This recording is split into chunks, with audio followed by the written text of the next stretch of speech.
Nueva York. Oficinas de DC Comics, 1986. En una sala de reuniones hay ejecutivos mirando números. Ventas, reimpresiones, proyecciones. Sobre la mesa hay un cómic con una mancha amarilla y una gota de sangre. Watchmen. La serie está funcionando mejor de lo esperado. Críticos entusiasmadísimos, ventas sólidas, potencial a largo plazo. Alguien hace una observación práctica. Si esto se convierte en clásico, nunca va a dejar de imprimirse. Silencio breve.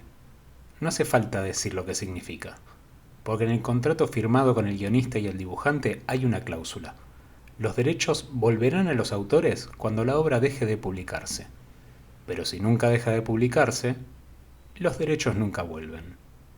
Corte. Northampton, Inglaterra. Alan Moore no está en una oficina elegante. Está en su casa, escribiendo.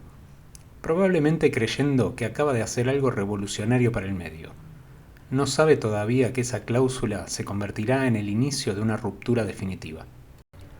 Para entender a Moore hay que salir de Hollywood y volver al Reino Unido de los años 70. Crisis económica, desindustrialización, conflictos sindicales, Margaret Thatcher en ascenso. Y en medio de ese contexto, una escena cultural underground vibrante. Revistas como 2000 AD empiezan a publicar ciencia ficción cruda, violenta, satírica. Ahí aparecen autores británicos que cambiarán el cómic estadounidense. Alan Moore, Grant Morrison, Neil Gaiman, Peter Milligan. Lo que los diferenciaba no era solo el talento, era la actitud. Mientras el cómic mainstream estadounidense todavía estaba muy ligado a códigos de censura y fórmulas heroicas clásicas, los británicos tenían cinismo político, experimentación narrativa, ambigüedad moral, influencia del punk y la contracultura.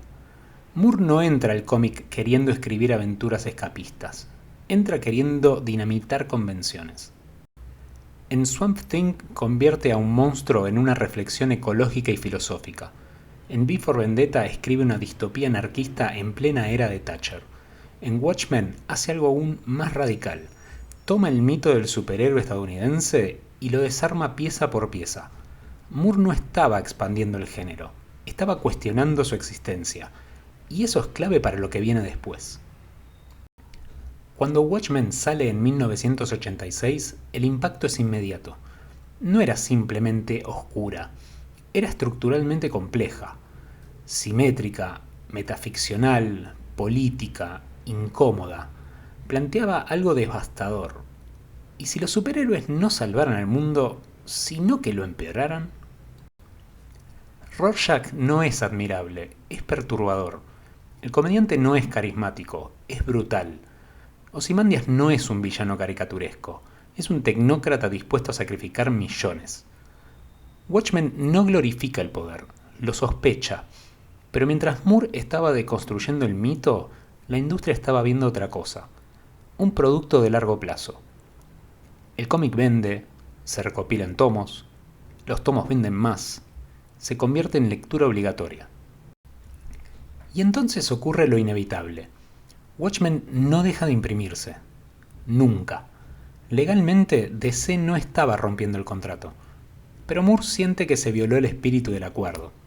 Para él, la cláusula estaba pensada bajo una lógica de mercado diferente. En los 80, los cómics no se concebían como permanentes. Pero Watchmen cambia eso. Y paradójicamente, su éxito lo ata para siempre a la editorial. Y ahí se produce la grieta.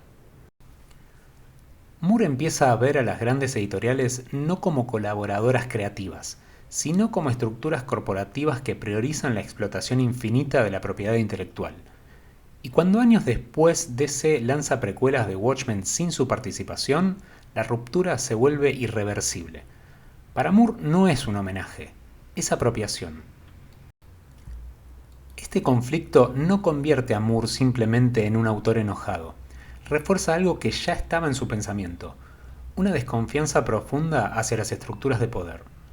Moore se declara anarquista, pero no en el sentido caótico caricaturesco, en el sentido filosófico. Desconfianza de jerarquías, rechazo a la autoridad centralizada, critica el capitalismo corporativo. Cuando más adelante Hollywood adapta sus obras, Moore no lo interpreta como un reconocimiento, lo interpreta como una extensión del mismo modelo, la misma lógica, la misma maquinaria. Grandes corporaciones adquiriendo derechos, empaquetando historias complejas y distribuyéndolas como entretenimiento masivo. Para muchos autores, eso sería el punto máximo del éxito. Para Moore es el momento en que la obra deja de pertenecerle espiritualmente, y ahí es donde el conflicto deja de ser contractual y se vuelve ideológico. Cuando Hollywood finalmente decide que los cómics adultos pueden convertirse en cine rentable, Moore ya no confía en el sistema. Lo que para los estudios es adaptación, para él es absorción. Y lo que para el público es celebración, para él es domesticación. En el próximo bloque vamos a entrar de lleno en las películas, desde From Hell hasta Watchmen. Y ahí vamos a ver cómo cada estreno no hizo más que confirmar sus sospechas.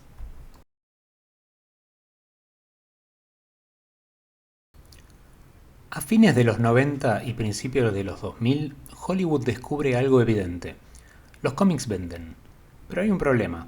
Durante décadas, el cine de superhéroes fue visto como algo menor, infantil, colorido. Después del Batman de Tim Burton, hubo altibajos. Después de Blade y X-Men, algo cambia. Los estudios empiezan a preguntarse, ¿y si los cómics no fueran solo entretenimiento adolescente? ¿Y si pudiéramos venderlos como cine adulto? Y ahí aparece Alan Moore, porque Moore ya tenía algo que Hollywood necesitaba desesperadamente: prestigio. Watchmen estaba en listas de las mejores novelas del siglo XX. From Hell era densamente literaria. V for Vendetta tenía carga política. Adaptar a Moore no era solo adaptar cómics. Era decir, esto es serio. Lo irónico es que Moore jamás escribió pensando en cine. Escribió pensando en el cómic, como lenguaje autónomo. Pero Hollywood no ve autonomía, ve propiedad intelectual, y empieza la apropiación.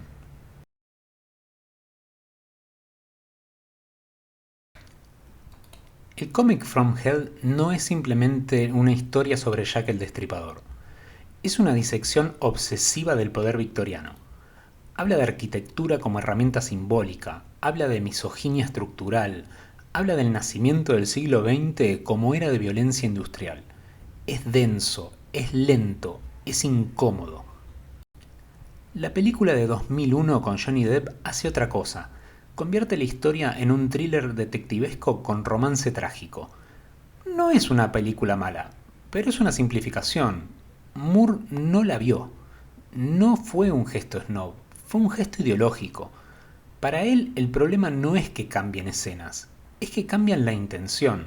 Cuando transformas una crítica estructural del poder en un misterio entretenido, el mensaje ya no es el mismo. Y eso va a repetirse.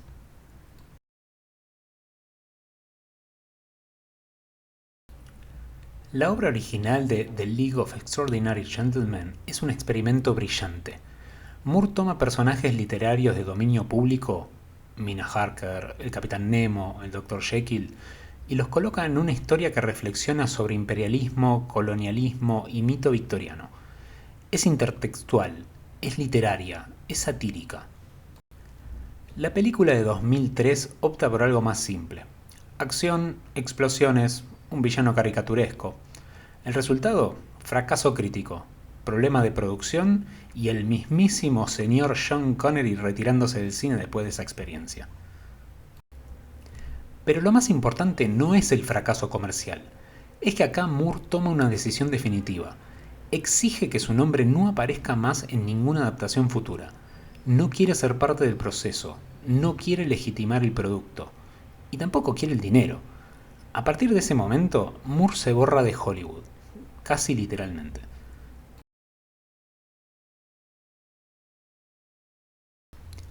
Acá hay algo interesante. Hollywood quería a Moore porque le daba legitimidad, pero Moore entendía que esa legitimidad era funcional al sistema que él criticaba. Es una relación casi parasitaria.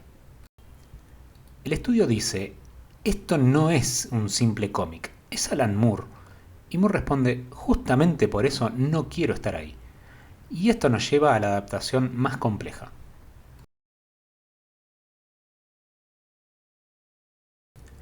El cómic original de V for Vendetta se publica en los 80, en plena era Thatcher. Es brutalmente anarquista. No propone simplemente reemplazar un gobierno autoritario. Propone cuestionar la idea misma de gobierno centralizado. La película de 2005 mantiene la estética, mantiene la máscara, mantiene frases icónicas, pero modifica el eje ideológico. La revolución se vuelve más digerible, más universal y menos incómoda. En lugar de anarquía filosófica, tenemos una defensa de libertades civiles frente a un régimen opresivo. Eso suena parecido, pero no es lo mismo. Y acá aparece la ironía más grande de todas. La máscara de Guy Fawkes se convierte en un símbolo de protesta global, pero es fabricada y distribuida por una corporación. La rebeldía empaquetada, la revolución con código de barras. Moore ve esto como una confirmación de su sospecha. El sistema no combate la crítica, la absorbe, la vuelve rentable.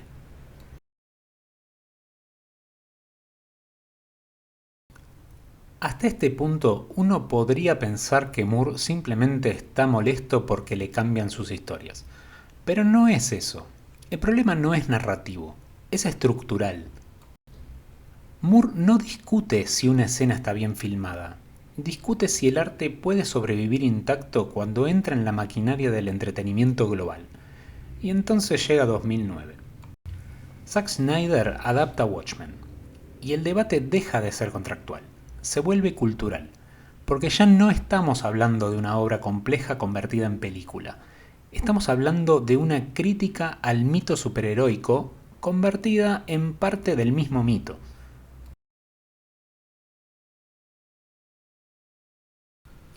Pero antes de pasar al bloque más provocador, te voy a contar que hay algo curioso en toda esta historia. Mientras Hollywood adaptaba sus obras, también empezaba a construirse un relato sobre Alan Moore. El hombre de barba interminable, el ocultista, el que se declara mago, el que vive en Northampton y evita eventos públicos, el que odia las películas, el malhumorado profesional del cómic. La industria no solo estaba adaptando sus obras, estaba mitificando su figura. Y eso es importante, porque Moore no es simplemente un guionista brillante. Desde los años 90 se declara practicante de magia ceremonial, no como metáfora, literalmente. Para él, el lenguaje es una forma de hechicería. Las historias moldean la realidad, los símbolos tienen poder. Desde esa perspectiva, adaptar una obra no es solo cambiar escenas, es reconfigurar símbolos, es alterar el hechizo. Cuando Moore ve una versión suavizada de B o una espectacularización de Watchmen, no lo vive como una simple reinterpretación artística, lo vive como una distorsión simbólica, pero los medios prefieren otra narrativa. Es más fácil decir Moore es un excéntrico, Moore es un purista, Moore está resentido. La figura del mago ermitaño funciona casi como caricatura tranquilizadora, porque si Moore es simplemente raro, entonces no hace falta tomarse en serio lo que dice. Y sin embargo, su crítica es incómoda porque apunta al corazón del modelo industrial. Moore sostiene que las grandes corporaciones no solo distribuyen cultura, la moldean, la simplifican, la hacen compatible con el mercado. Y cuando alguien rechaza participar de eso, el sistema tiene dos opciones: ignorarlo o convertirlo en un personaje pintoresco. En cierto sentido, incluso el Alan Moore antisistema se vuelve parte del espectáculo. El autor que odia las adaptaciones, pero cuya reacción genera titulares, clics, narrativa. Es una gran paradoja. Moore quiere escapar del sistema, pero el sistema puede convertir incluso su rechazo en contenido. Y acá la pregunta se vuelve más incómoda todavía. ¿Puede realmente alguien salirse por completo del circuito cultural contemporáneo? Porque mientras Moore se borra de los créditos, sus obras siguen siendo adaptadas, reeditadas, expandidas, analizadas, consumidas. La máquina no se detiene. Y entonces, en 2009, sucede algo distinto. No se adapta una obra secundaria, no se adapta una experimentación literaria.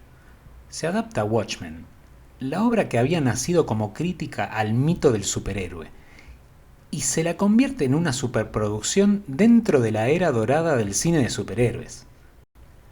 Ahí el conflicto deja de ser contractual y se vuelve generacional, cultural, casi civilizatorio, porque cuando Watchmen llega al cine ya no estamos en el año 2001, estamos en el inicio de la hegemonía Marvel, y Moore no solo está discutiendo una adaptación, está discutiendo el rumbo de la cultura popular.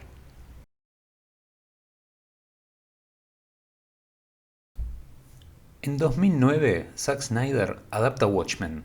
Visualmente, la película es impresionante. Recrea viñetas casi plano por plano, respeta la estética, mantiene la violencia, la oscuridad, el cinismo. Muchos fans la celebran por su fidelidad, pero acá aparece el punto incómodo. ¿Fidelidad visual es lo mismo que fidelidad conceptual? Porque Watchmen no era solo una historia sombría, era una crítica directa al mito del superhéroe.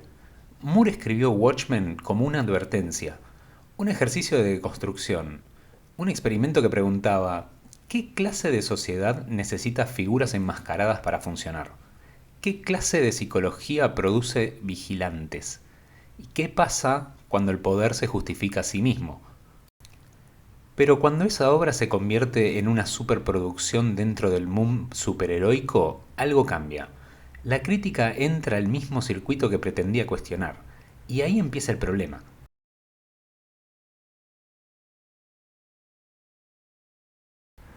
2008 Iron Man, 2009 Watchmen, 2012 The Avengers. El cine de superhéroes deja de ser un experimento aislado y se convierte en el eje dominante de la cultura popular global. Universos compartidos, frases, eventos, un crossover permanente. El superhéroe deja de ser un personaje, se convierte en modelo cultural, y Moore observa esto con profunda desconfianza. En entrevistas posteriores declara algo que generó mucha polémica, que adultos consumiendo obsesivamente superhéroes es una forma de regresión cultural, que personajes creados originalmente para adolescentes en los años 30 y 40 ahora dominan el imaginario colectivo adulto. No está diciendo que leer cómics sea malo, está diciendo algo más inquietante, que una cultura que vuelve constantemente a mitologías simplificadas de bien contra mal puede estar evitando enfrentarse a su propia complejidad. Es una crítica fuerte, es incómoda y muy fácil de malinterpretar.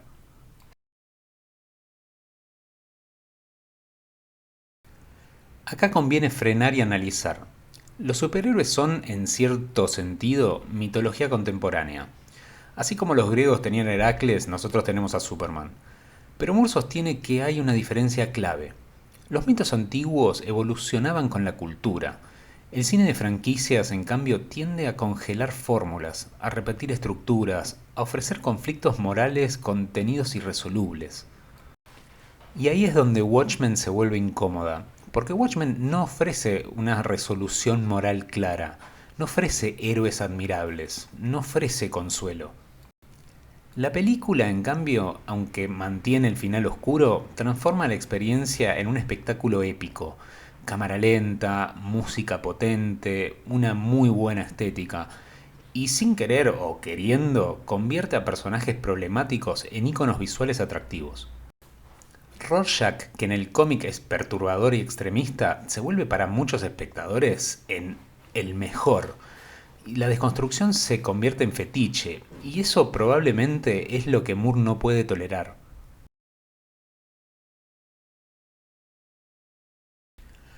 Watchmen fue creada para cuestionar el género, pero su adaptación cinematográfica ayudó a consolidar el prestigio del género. Es una paradoja hermosa. Lo que nació como crítica termina reforzando el ecosistema que critica. Moore ve en esto algo más que una película, ve un síntoma cultural, una sociedad que convierte incluso la autocrítica en producto de consumo, donde incluso la deconstrucción se vuelve estética comercializable. Y entonces la pregunta deja de ser, ¿la película es buena o mala? La pregunta se vuelve, ¿puede una crítica sobrevivir cuando entra en el circuito del entretenimiento masivo?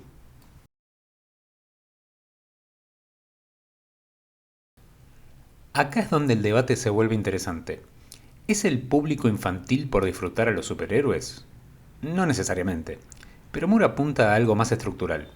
Cuando el grueso del cine mainstream gira alrededor de figuras con poderes extraordinarios resolviendo conflictos simplificados, tal vez eso dice algo sobre nuestras expectativas culturales, sobre nuestra necesidad de salvadores o sobre nuestra dificultad para aceptar ambigüedades.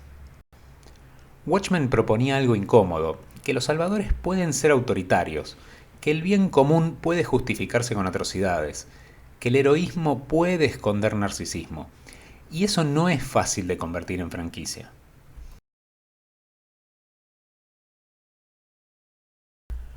Moore no solo criticó la película, renunció a sus ganancias, le cedió el dinero a Dave Gibbons, exigió que su nombre no figurara, no quiso participar de la maquinaria promocional, no fue a premiers, no dio entrevistas celebratorias.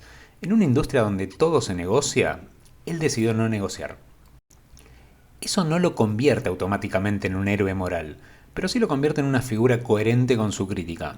Y eso en el mundo del entretenimiento es raro. Si Watchmen expone el problema cultural, entonces el siguiente paso es inevitable, porque el conflicto ya no es entre Moore y una película, es entre el arte y la propiedad intelectual, entre la creación y la franquicia, entre la rebeldía y el mercado. Y ahí entramos en algo todavía más amplio, cómo el capitalismo cultural convierte incluso la disidencia en producto.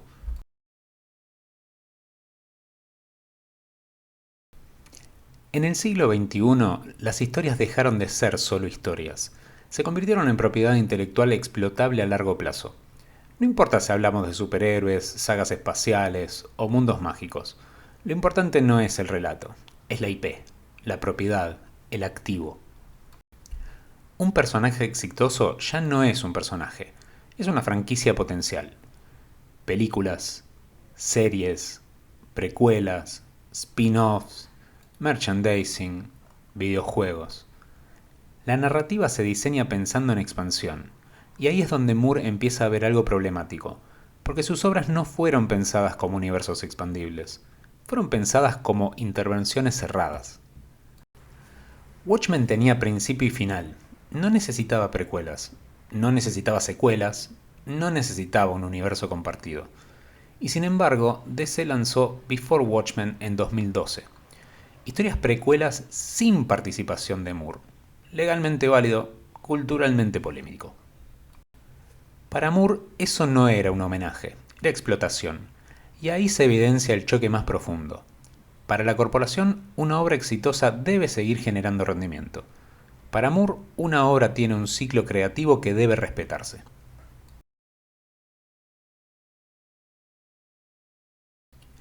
Vivimos en la era del remake, del reboot, del revival.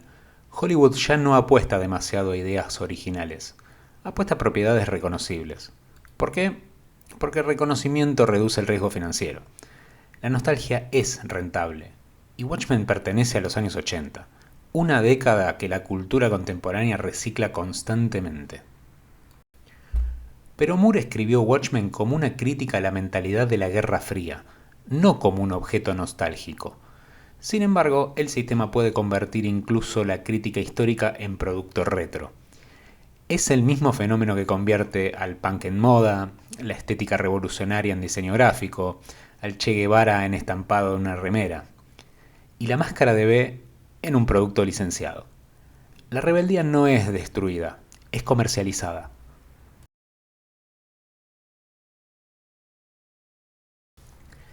Acá está la tesis más incómoda. El capitalismo cultural no combate la disidencia frontalmente, no la censura, la integra, la vuelve estética, la convierte en contenido. Una película puede criticar el autoritarismo mientras genera millones para un conglomerado mediático. Un personaje puede cuestionar el poder mientras se convierte en una figura de colección. La crítica pierde filo cuando se vuelve parte del espectáculo. Moore no cree que el sistema sea torpe, cree que es extremadamente eficiente. Tan eficiente que puede venderte la fantasía de la rebelión. Y eso explica por qué su rechazo no es solo artístico, es filosófico. Para él, aceptar la adaptación sin cuestionarla sería participar del mecanismo.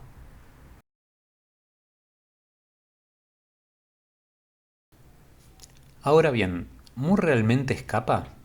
Sus libros siguen vendiéndose, sus obras siguen reeditándose, su nombre sigue siendo referencia obligada. Incluso su negativa genera interés. El autor que odia a Hollywood se convierte en parte del relato mediático. Y ahí aparece una paradoja interesante. Moore quiere correrse del sistema, pero el sistema puede incorporar incluso su rechazo como narrativa atractiva. ¿Eso invalida su postura? Personalmente yo creo que no, pero sí muestra algo más complejo. En una cultura hiperconectada y comercializada, escapar por completo es casi imposible. Tal vez lo único que queda es el gesto, el acto simbólico, el rechazo explícito. Y Moore eligió eso.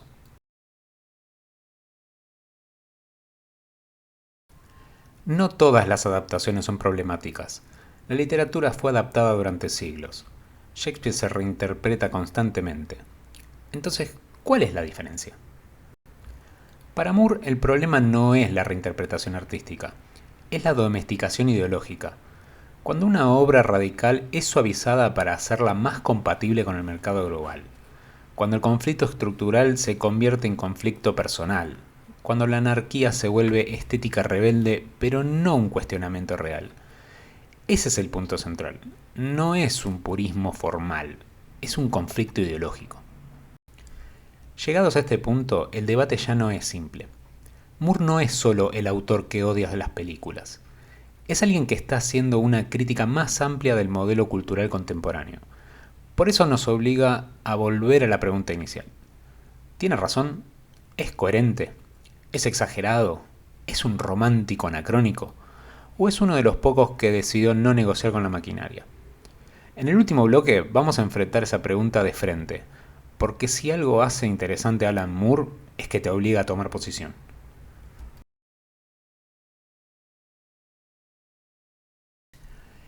Después de todo lo que vimos, queda claro algo importante.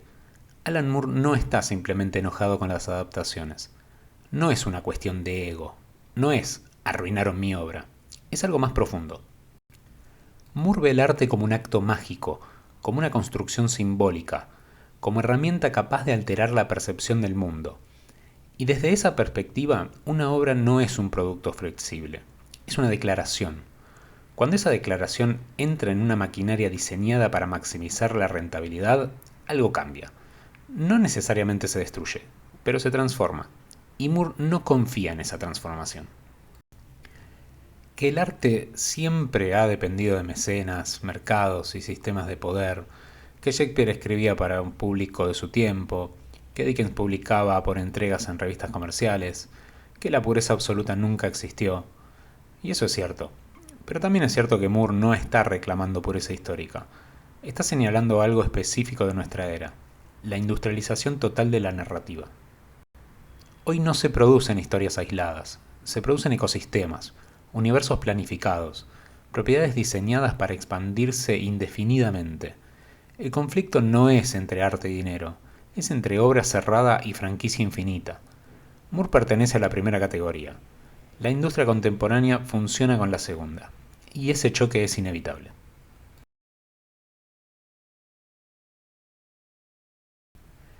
Tal vez la crítica más incómoda de Moore no sea sobre contratos ni estudios, es sobre nosotros, sobre por qué necesitamos superhéroes, sobre por qué el modelo dominante del cine mainstream gira alrededor de figuras extraordinarias resolviendo conflictos gigantescos. Watchmen preguntaba algo perturbador.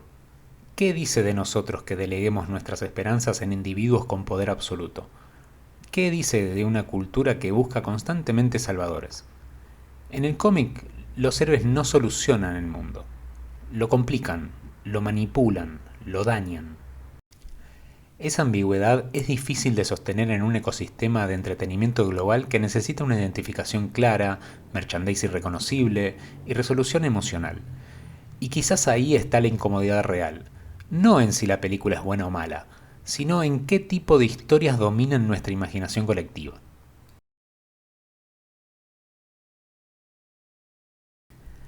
Alan Moore no detuvo a Hollywood, no frenó las adaptaciones, no cambió la lógica del mercado, pero hizo algo más raro. Se negó a participar. Renunció al dinero, renunció a la visibilidad, renunció a la legitimación. En una industria donde casi todo se negocia, eligió no negociar. Eso no lo convierte en un mártir o en un héroe, pero sí en algo poco común. Un autor que llevó su crítica hasta las últimas consecuencias prácticas. Y en un mundo donde la coherencia suele ser flexible, eso llama la atención.